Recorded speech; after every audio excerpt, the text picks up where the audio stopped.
एक समय की बात है, हजरत मूसा अलैहिस्सलाम अपनी पत्नी, परिवार, रिश्तेदारों, सामान और दास दासियों के साथ मादयान से मिस्र की ओर प्रस्थान कर रहे थे।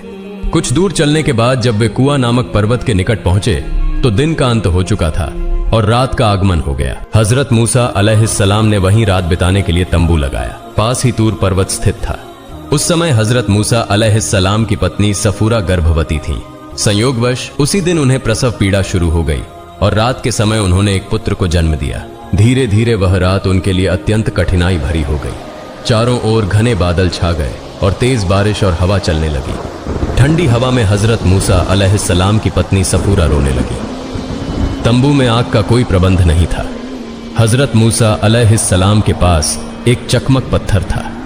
उन्होंने कई बार आग जलाने की कोशिश की, लेकिन बार बार प्रयास करने के बाद भी वे असफल रहे। जबकि अंधकार को दूर करने और सफूरा को गर्मी प्रदान करने के लिए आग बहुत जरूरी थी। पास में कोई बस्ती भी नहीं थी जहां से आग मांगी जा सके। तब हजरत मूसा अलैहिस्सलाम आग की व्यवस्था करने की सोच में पड़ गए। इस समय उनकी दृष्टि तूर पर्वत की ओर गई। उन्होंने देखा कि तूर पर्वत पर आग की तरह कुछ चमक रहा है। तब उन्होंने अपने साथियों से कहा, तुम लोग यहाँ रुको, मैंने एक स्थान पर आग देखी है।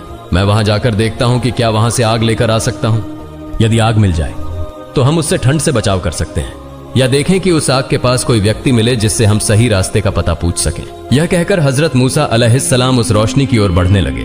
जब वे तूर पर्वत पर पहुंचे तो अल्लाह रब्बुल आलमीन की ओर से अदृश्य वही आई। हे मूसा, मैं तुम्हारा रब हूं, इसलिए अपने जूते उतार दो, क्योंकि तुम पवित्र उपत्यका कुआं में खड़े हो और मैंने तुम्हें सामान्य लोगों में से चुनकर पैगंबर बनाया है। अब जो तुम्हें आदेश दिया जा रहा है उसे ध्यानपूर्वक सुनो। प्रतिआदेश यह है, मैं अल्लाह हूं, मेरे सिवा कोई उपास्य नहीं है, इसलिए तुम मेरी ही उपासना करो और मुझे स्मरण करने के लिए नमाज कायम करो। इस समय हजरत मूसा अलैहिस्सलाम के पास वह लकड़ी थी जो उन्हें हजरत शुएब अलैहिस्सलाम ने दी थी।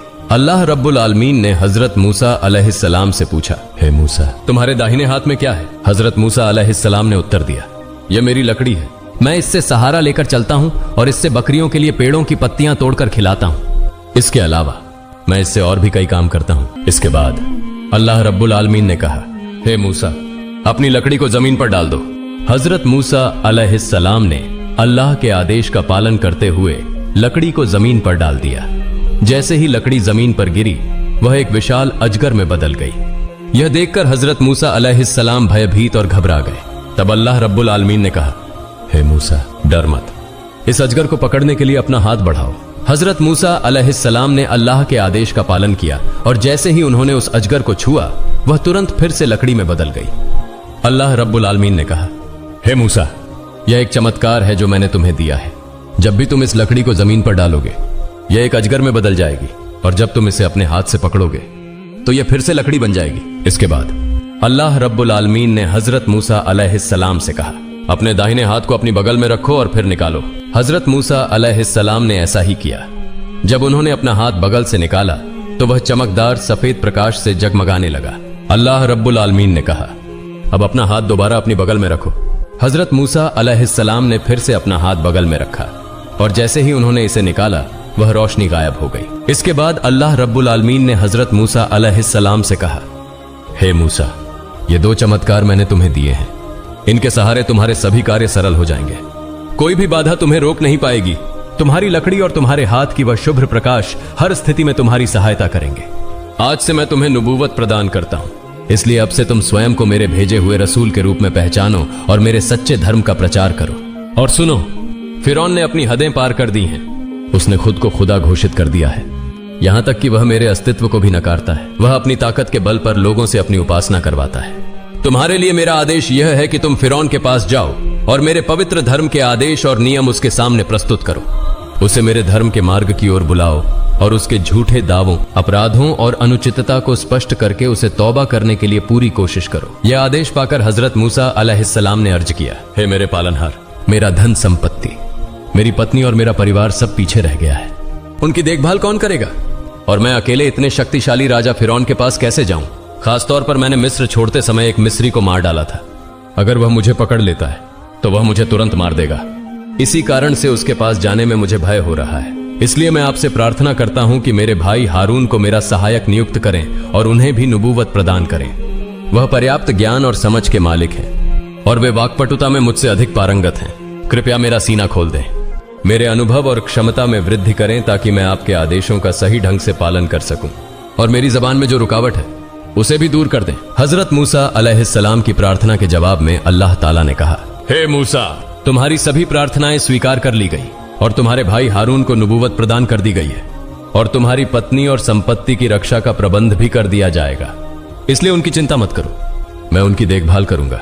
हजरत मूसा अलैहिस्सलाम ने अल्लाह रब्बुल आलमीन का आदेश पाकर तूर पर्वत से उतरकर मिस्र की ओर प्रस्थान किया। मिस्र पहुंचने पर हजरत मूसा अलैहिस्सलाम सबसे पहले अपने माता पिता, बहन और बड़े भाई हजरत हारून अलैहिस्सलाम से मिले।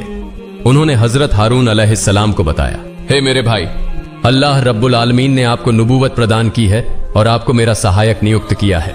उन्होंने हमें आदेश दिया है कि हम फिरौन के दरबार में जाकर उसे अल्लाह के मार्ग की ओर बुलाएं। इसके बाद दोनों भाई एक साथ फिरौन के दरबार की ओर रवाना हुए।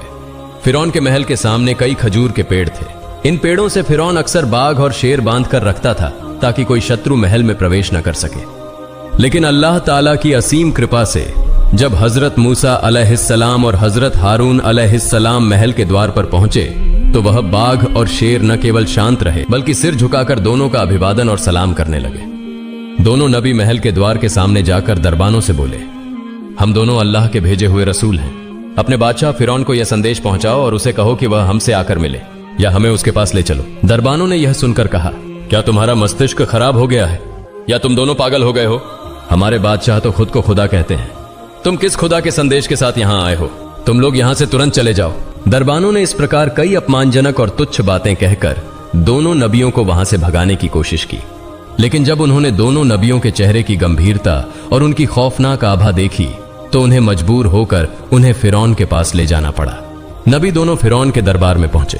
फिरौन ने हजरत मूसा अलैहिस्सलाम की ओर देखकर कहा, हे मूसा, क्या मैंने तुम्हें अपने बेटे की तरह पाला नहीं था?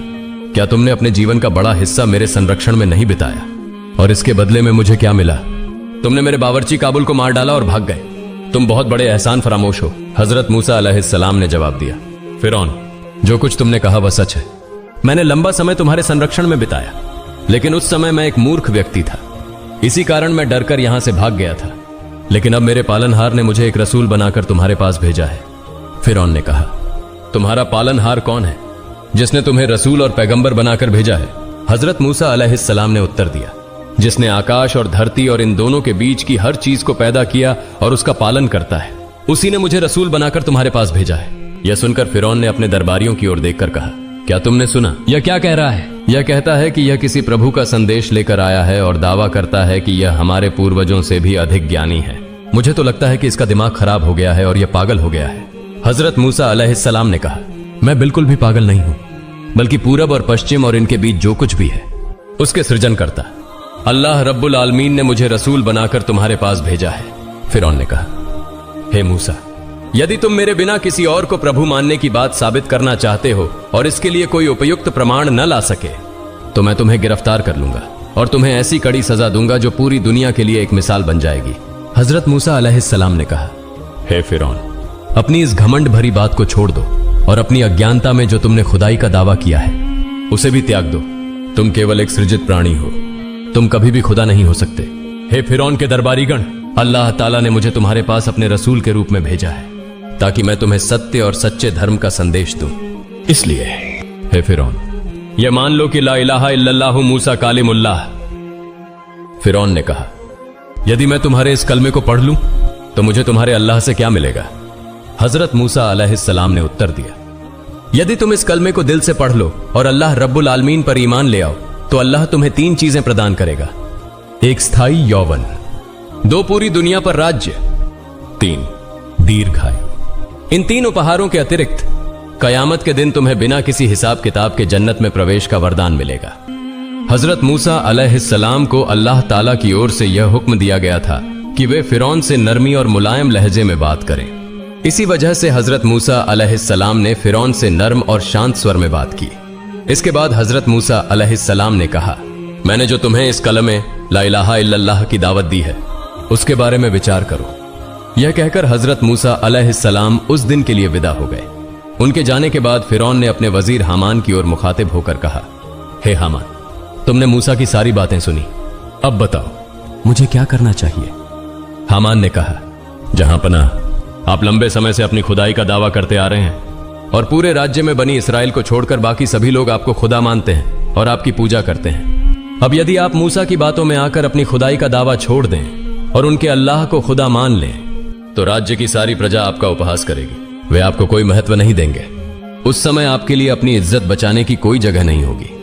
इसलिए मेरी सलाह है कि आप मूसा की बातों में आकर अपनी मान मर्यादा को दांव पर न लगाएं और उनके अल्लाह पर ईमान न लाएं। हामान की इस सलाह से फिरौन संतुष्ट हो गया और पुनः अपने पुराने अहंकारी स्वभाव में लौट आया। अगले दिन हजरत मूसा अलैहिस्सलाम और उनके भाई हजरत हारून अलैहिस्सलाम फिरौन के दरबार में फिर से उपस्थित हुए। तब फिरौन ने हजरत मूसा अलैहिस्सलाम से कहा, हे मूसा, तुम्हारे पास तुम्हारे अल्लाह का क्या प्रमाण है और यह कि तुम उसके रसूल हो, इसका क्या सबूत है? हजरत मूसा अलैहिस्सलाम ने फिरौन के सवाल का जवाब देते हुए कहा, यदि मैं तुम्हें प्रत्यक्ष प्रमाण पेश कर दूं तो क्या तुम मेरे अल्लाह पर ईमान लाओगे? फिरौन ने कहा, यदि तुम सच्चे हो तो पहले वह प्रमाण दिखाओ, उसके बाद मैं सोच विचार करूंगा। इसके बाद हजरत मूसा अलैहिस्सलाम ने अपनी लाठी जमीन पर फेंक दी। लाठी फेंकते ही वह एक विशाल अजगर में बदल गई।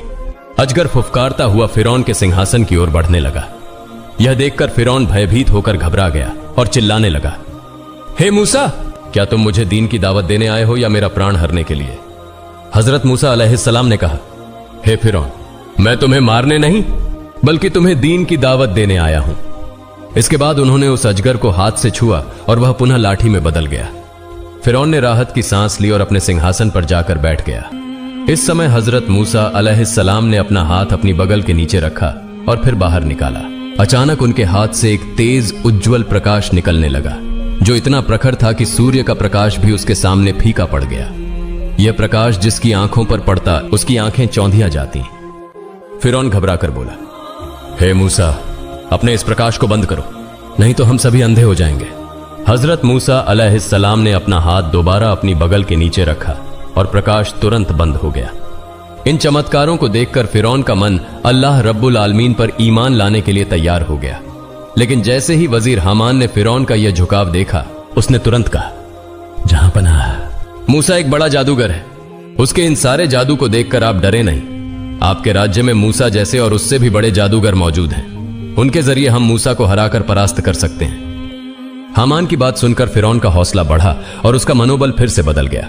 उसने हजरत मूसा अलैहिस्सलाम से कहा, हे मूसा, मेरे राज्य में तुम्हारे जैसे कई जादूगर हैं।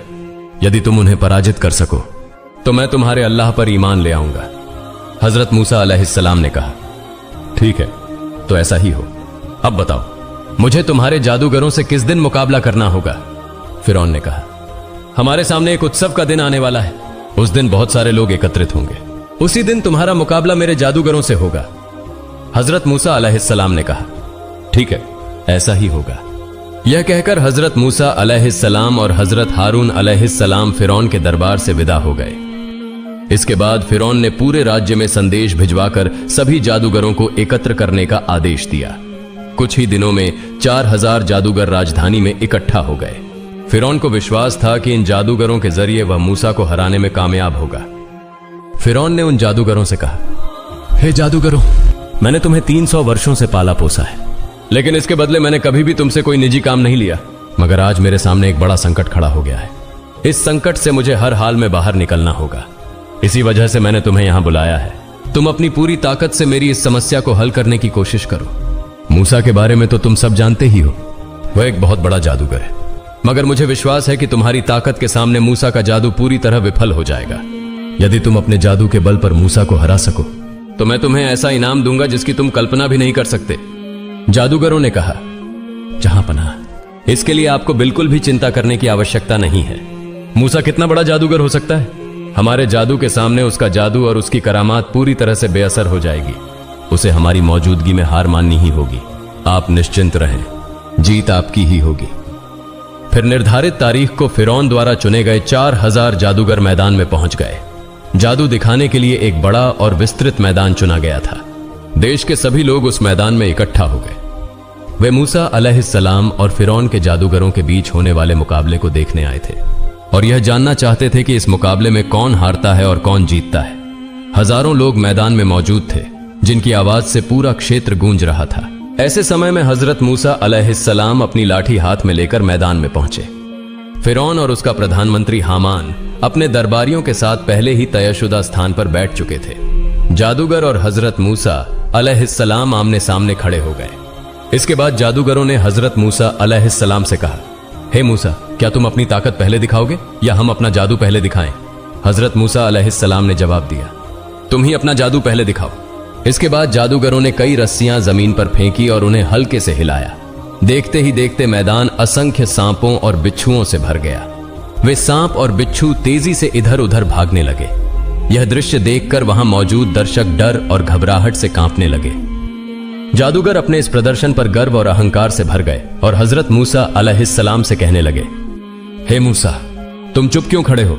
क्या हमारे जादू को देखकर तुम डर गए हो? अब अपनी ताकत दिखाओ। तब हजरत मूसा अलैहिस्सलाम ने बिस्मिल्लाह कहकर अपनी लाठी जमीन पर फेंकी। अचानक वह लाठी एक विशाल अजगर में बदल गई और मैदान में बिखरे हुए जादूगरों के सभी सांपों को निगलने लगी। कुछ ही पलों में हजरत मूसा अलैहिस्सलाम ने पूरा मैदान साफ कर दिया। इसके बाद जादूगरों ने पहले से भी खतरनाक सांप बनाकर मैदान में छोड़ दिए, लेकिन हजरत मूसा अलैहिस्सलाम का वह अजगर उन्हें भी आसानी से निगल गया। इस अद्भुत दृश्य को देखकर जादूगर पूरी तरह स्तब्ध रह गए। उनके पास उस अजगर का मुकाबला करने के लिए और कोई तरकीब नहीं बची थी। हजरत मूसा अलैहिस्सलाम के अजगर की भूख मानो थमने का नाम नहीं ले रही थी, इसलिए वह धीरे धीरे उग्र और रौद्र रूप धारण करने लगा। अजगर ने जब खाने के लिए कुछ नहीं पाया तो वह आखिरकार फिरौन की ओर बढ़ने लगा। स्थिति को गंभीर होते देख फिरौन अपने सिंहासन से कूद पड़ा और डर के मारे महल की ओर दौड़ने लगा।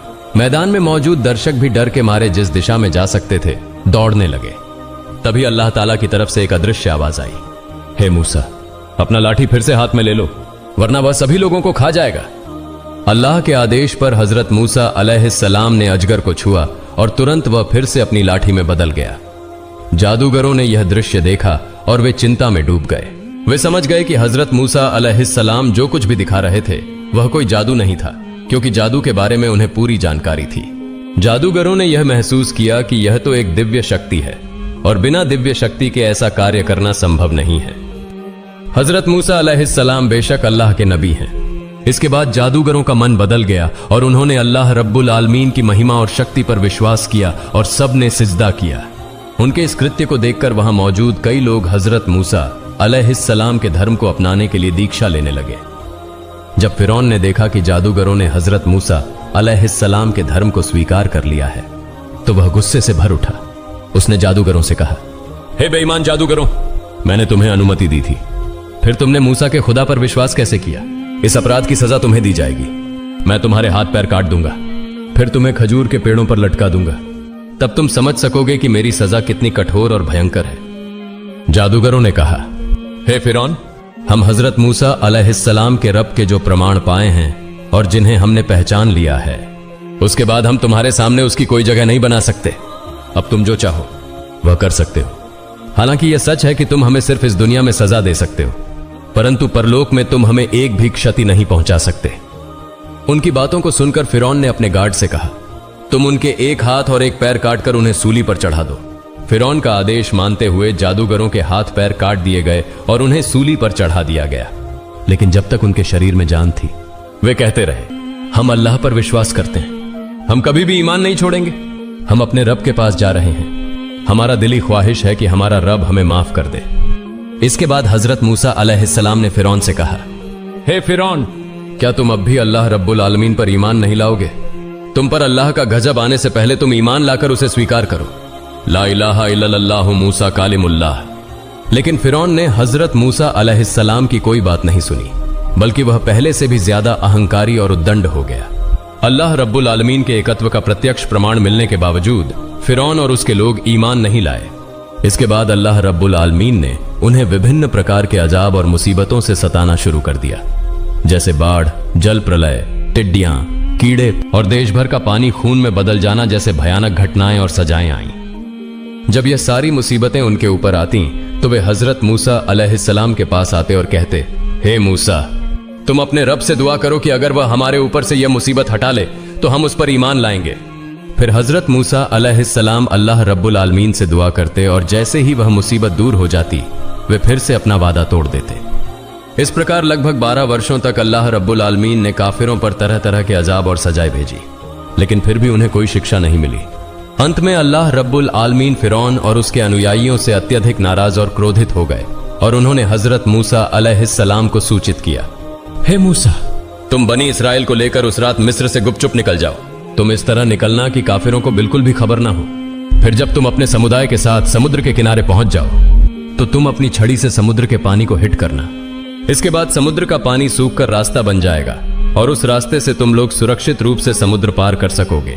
हजरत मूसा अलैहिस्सलाम ने अल्लाह रब्बुल आलमीन के आदेश को प्राप्त करके बनी इसराइल को सूचित किया और फिर एक रात चांद के उगने के साथ ही वह अपने समुदाय को लेकर चल पड़े।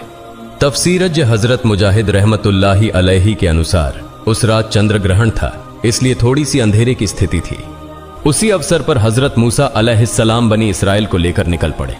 सहाबी हजरत तमूसा रदी अल्लाह ताला अन्हु से एक रिवायत में यह उल्लेख है कि हजरत मूसा अलैहिस्सलाम रास्ते में अचानक एक अज्ञात स्थान पर पहुंच गए। वह अपने साथियों से पूछने लगे, क्या तुम लोग इस स्थान के बारे में कुछ जानते हो? बनी इसराइल के उलमा ने जवाब दिया, हमारे यहां आने का कारण हजरत यूसुफ अलैहिस्सलाम की इच्छा को पूरा करना है। उन्होंने आगे कहा, हजरत यूसुफ अलैहिस्सलाम ने अपनी मृत्यु से पहले अल्लाह रब्बुल आलमीन से एक वादा लिया था, हे अल्लाह, मिस्र छोड़ते समय जिस संदूक में मुझे दफन किया गया था उस संदूक को फिलिस्तीन ले जाया जाए। हजरत मूसा अलैहिस्सलाम ने पूछा, तो फिर ऐसा कौन है जो हजरत यूसुफ अलैहिस्सलाम की दफन स्थान के बारे में जानता हो? लोगों ने कहा, हे अल्लाह के नबी, हमारे बीच एक बूढ़ी औरत के अलावा और कोई इस बारे में नहीं जानता। फिर हजरत मूसा अलैहिस्सलाम ने उस बूढ़ी औरत को बुलाया और कहा, हे बूढ़ी औरत, हम तुमसे पूछते हैं कि हजरत यूसुफ अलैहिस्सलाम की कब्र कहां है?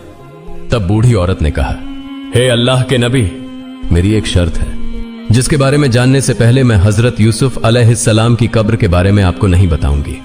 हजरत मूसा अलैहिस्सलाम ने पूछा, हे बूढ़ी औरत, तुम्हारी शर्त क्या है?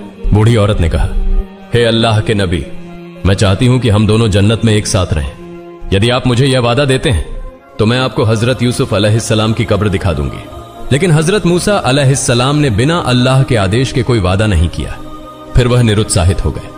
तभी अल्लाह रब्बुल आलमीन से वाही आई, हे मूसा, तुम उस बूढ़ी औरत से यह वादा कर सकते हो? अल्लाह के आदेश के बाद हजरत मूसा अलैहिस्सलाम ने बूढ़ी औरत से यह वादा किया। फिर बूढ़ी औरत उन्हें एक कुएं के पास ले गई और कहा, हे अल्लाह के नबी, इस कुएं का पानी पूरी तरह से निकाल दो। इस कुएं के नीचे हजरत यूसुफ अलैहिस्सलाम की कब्र है। बूढ़ी औरत के कहे अनुसार कुएं का पानी निकाल दिया गया। फिर देखा गया कि हजरत यूसुफ अलैहिस्सलाम का शव एक संदूक में रखा हुआ था। फिर उस संदूक को ऊपर उठाया गया और शव से भरा संदूक लेकर हजरत मूसा अलैहिस्सलाम बनी इसराइल के साथ चलने लगे। उनके चलने के दौरान उस शव से इतनी रोशनी निकल रही थी जैसे सूरज की किरणें फैल रही हों। हजरत मूसा अलैहिस्सलाम बनी इसराइल को लेकर तेजी से लाल सागर की ओर बढ़ रहे थे। यहां तक कि सुबह होते ही कृतियां बनी इसराइलियों के घरों में जाकर यह देख पाए कि बनी इसराइल का कोई भी चिन्ह कहीं नहीं है। तब उन्हें समझ में आ गया कि बनी इसराइली मिस्र छोड़ चुके हैं।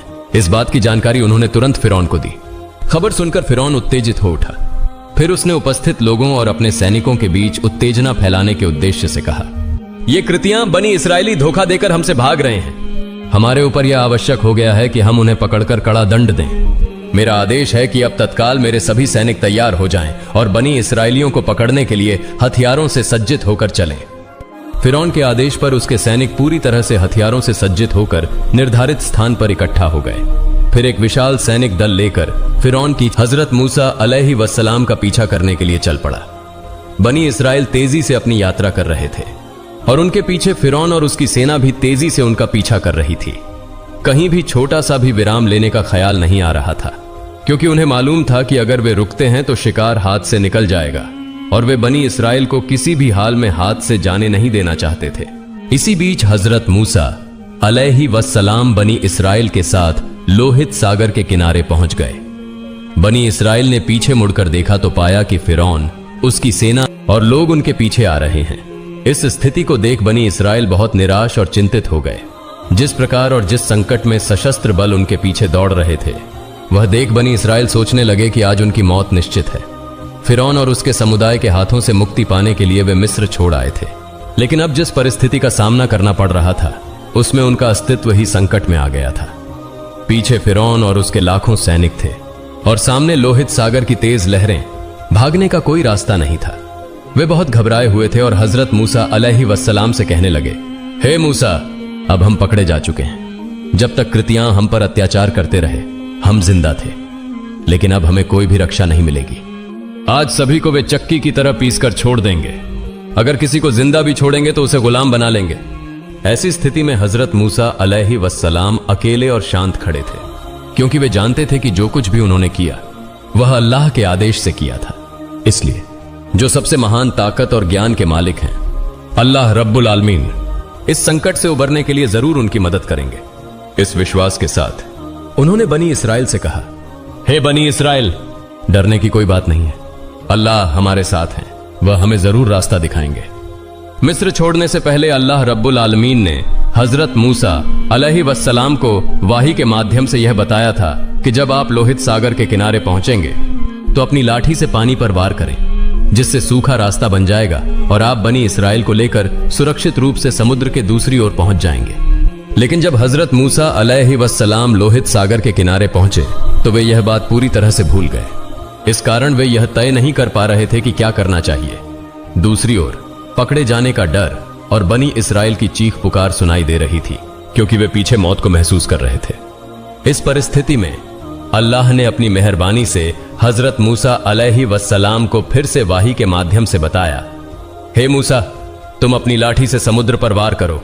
वाही मिलने के बाद हजरत मूसा अलैहिस्सलाम ने अपनी लाठी से समुद्र के पानी पर वार किया और तुरंत पानी दो भागों में फट गया। इस प्रकार बनी इसराइल के 12 कबीले के लिए 12 रास्ते बन गए और पानी के दोनों किनारे बर्फ के जैसे कठोर पदार्थ के रूप में पर्वत जैसे खड़े हो गए। ऐसा लगता था जैसे दोनों तरफ पहाड़ और बीच में रास्ता हो। अल्लाह के असीम कुदरत से लोहित सागर के बीच में रास्ता बन गया और हजरत मूसा अलैहिस्सलाम के निर्देश पर 12 कबीले एक एक रास्ते से नीचे उतरने लगे। रास्ते के बीच के कठोर बर्फ जैसे पानी को अल्लाह रब्बुल आलमीन इस प्रकार बना दिया था कि रास्ता पार करते हुए लोग एक दूसरे को देख सकते थे, आपस में बात कर सकते थे और आसानी से रास्ता पार कर सकते थे। बहुत जल्दी वे लोहित सागर के दूसरे किनारे पर पहुंच गए और दूसरी ओर फिरौन अपनी सेना के साथ लोहित सागर के किनारे पहुंच गया। समुद्र के किनारे पहुंचने पर समुद्र के बीच बने रास्ते को देखकर वे हैरान हो गए, क्योंकि ऐसा रास्ता मानव कल्पना से परे था, जिसे कोई भी कभी भी सपने में भी नहीं सोच सकता था। जो आज वे वास्तविकता में देख रहे हैं, उसे देखकर वे अचंभित होकर खड़े हो गए। कोई भी कुछ कह नहीं पा रहा था। एक अविश्वसनीय दृश्य को देखकर वे एक जगह खड़े थे। तभी फिरौन सोच में पड़ गया कि यह क्या मूसा का जादू है या उसकी मोजेजा का प्रभाव। अगर लोग मानते हैं कि यह मूसा के मोजेजा का प्रभाव है तो वे मूसा पर ईमान ले आएंगे, और अगर ऐसा हुआ तो मेरी अब तक की ईश्वरता की जो मांग थी वह एक पल में धूल में मिल जाएगी। इससे मुझे लोगों के सामने बहुत शर्मिंदगी का सामना करना पड़ेगा। इसलिए उसने फिर से धोखाधड़ी का सहारा लिया और अपने सैनिकों से कहा, तुम लोग देख रहे हो, जो कुछ तुम देख रहे हो यह सब मेरी ही रचना है। मेरे डर से समुद्र सहित यह रास्ता बन गया है, इसलिए अब तुम लोग सब आगे बढ़ो। हालांकि फिरौन यह शब्द बोल रहा था, लेकिन उसके दिल में यह डर था कि अगर हजरत मूसा अलैहिस्सलाम द्वारा बनाए गए रास्ते पर मेरे सैनिक और मैं समुद्र में उतरते हैं और पानी मिलकर रास्ते को बंद कर देता है तो हम सभी, मेरे सैनिक और लोग, समुद्र में डूब जाएंगे। इस डर से वह भले ही कुछ कहे, लेकिन समुद्र में उतरने से डर रहा था। अगर वह समुद्र में नहीं उतरेगा तो अल्लाह रब्बुल आलमीन की इच्छा पूरी नहीं होगी। इसलिए अल्लाह के आदेश से हजरत जिब्राइल अलैहिस्सलाम, जो एक व्यक्ति के रूप में एक घोड़े पर सवार होकर फिरौन के पास पहुंचे। फिरौन के घोड़े के महावत ने जिब्राइल अलैहिस्सलाम के घोड़े के महावत को देखा और उनके पास जाने के लिए उत्सुक हो गया। फिर जिब्राइल अलैहिस्सलाम ने अपने घोड़े को समुद्र के रास्ते पर भेज दिया और फिरौन का महावत उसे अनुसरण करता हुआ समुद्र के रास्ते पर कूद पड़ा। फिरौन ने अपनी घोड़े की लगाम को खींचकर उसे रोकने की कोशिश की, लेकिन वह उसे रोकने में असफल रहा। इस तरह फिरौन का महावत उसे लेकर समुद्र के रास्ते में कूद पड़ा और सैनिक, साथ में लोग भी उनका अनुसरण करने लगे। बनी इसराइल इस दृश्य को देखकर बहुत घबराए हुए थे, क्योंकि उस समय तक रास्ते पूरी तौर पर सुरक्षित थे और फिरौन तथा उसके सैनिक भी घोड़े पर सवार थे और बनी इसराइल सभी पैदल और निर्वस्त्र थे। इसलिए फिरौन की सेना के हाथों अगर वे पकड़े गए तो वे पूरी तरह से समाप्त हो जाएंगे। इस डर से वे अत्यधिक चिंतित और घबराए हुए थे। जब फिरौन के सारे सैनिक और उनके अनुयायी समुद्र के रास्ते पर उतर आए और कोई भी सैनिक नहीं बचा, और उसी समय बनी इसराइल समुद्र के किनारे पर पहुंच गए। ठीक उसी क्षण समुद्र का पानी ऊंचे ऊंचे पहाड़ों जैसा उठने लगा और फिरौन और उसकी सेना पर गिरने लगा। जल प्रलय जैसी दिल दहला देने वाली गर्जनाएं फिरौन के सैनिकों पर गिर रही थीं। फिरौन और उसकी सेना बचाओ बचाओ चिल्ला रहे थे, लेकिन अल्लाह की सजा से उन्हें बचाने के लिए अब कोई नहीं था। जब फिरौन समुद्र में डूबने लगा तो वह अल्लाह के अजाब के फरिश्तों को देख रहा था। फिर उसने अल्लाह पर ईमान लाने का ऐलान किया और कहा, मैं ईमान लाता हूं उस पर जिस पर बनी इसराइल ने ईमान लाया है। लेकिन तब अल्लाह रब्बुल आलमीन ने कहा, अब तुम ईमान ला रहे हो, लेकिन इससे पहले तुम नाफरमानी कर रहे थे, तुम तो फसाद फैलाने वालों में से थे। बनी इसराइल समुद्र के दूसरी तरफ खड़े होकर फिरौन और उसकी सेना के समुद्र में डूबने का दृश्य देख रहे थे। इस दृश्य को देखकर उन्होंने अल्लाहू अकबर का नारा लगाते हुए आकाश और पृथ्वी को गुंजायमान कर दिया, जैसे उन्होंने नई जिंदगी पाई हो। और इस तरह अल्लाह के नाफरमान और घमंडी बादशाह फिरौन ने समुद्र के पानी में डूबकर हमेशा के लिए समाप्त हो गया। प्रिय दर्शकों, यही था एक घमंडी और अल्लाह के नाफरमान बंदे का आखिरी अंजाम। अल्लाह रब्बुल आलमीन हमें अपनी नाफरमानी से और हर प्रकार के गुनाह से बचाए रखे। आमीन।